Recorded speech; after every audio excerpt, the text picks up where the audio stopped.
So what I think about ESPN bringing in old Cam Newton behind Shannon Sharpe? What is my thoughts and takes on it? If I'm Cam, I'd be very cautious. I remember when you ate up, was it Kimberly Frazier, that one that was trying to talk about she dished your clothing and all that, and she had to roll her eyes and she had to eat crow when you broke down Dak Prescott, when you broke down Brock Purdy. That was your best take.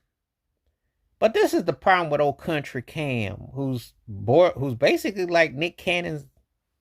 Who's older than who? Who's I got to think about who's older than who in the two situations. I think you're like older brother, near cousins, because y'all pretty much the same person. 30, 80 kids, podcasting, hustling.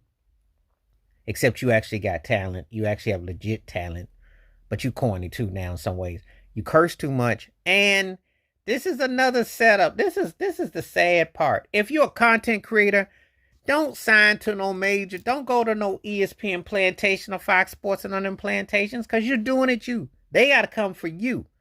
Ain't this amazing how ex-athletes or people who are podcasters or broadcast, the powers that be got to come to them? Because what you mean, you can't find nobody that's charismatic and has any knowledge that can be a grad that can go on to the air anymore? That's basically what they're saying.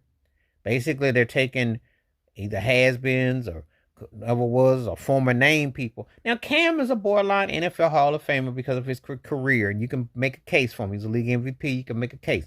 And I did respect him, even though that dive with not scared to go in the Von Miller swimming pool will always be an asterisk by him. But this is the thing. He dabbed so much and did all the dancing and everything.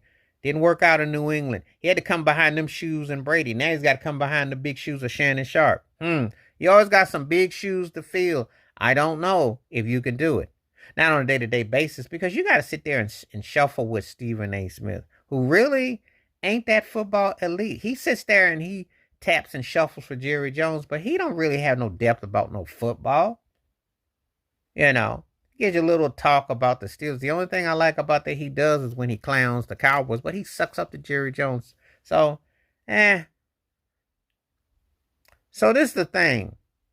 If you're a content creator, don't do it. Gilbert Arenas went on it. Don't do it, because you don't have the freedom. That's one thing I still hold off about Rasheed Wallace. Know your lane, know your audience. You don't need them. They need you. Those whack networks are dying because they all stiff in the neck. No neck turkeys, they got no personality, are hoping that somebody that's